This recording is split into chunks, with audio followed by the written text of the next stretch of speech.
Welcome back to the channel. In today's video, I'm going to show you how to hide WhatsApp number and make call or chat. Step by step. So let's get started. First, open WhatsApp on your phone. Now tap on your profile or the three dots at the top right corner and go to Settings. Inside Settings, tap on Privacy. Here you will see many privacy options related to your WhatsApp account. Now look for the About option and tap on it. By default, it may be set to Everyone. Now change it to Nobody. This will hide your About information from all users. After that, go back and scroll down to the Advanced section.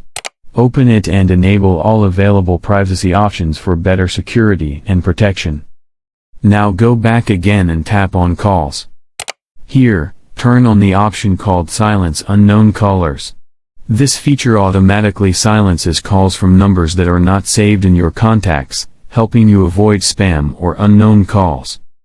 After enabling these settings, your WhatsApp account will become more private and secure while chatting or receiving calls. So that's it. If you like this video, make sure to give it a thumbs up, then subscribe to the channel, and don't forget to press the bell icon so you never miss any new updates.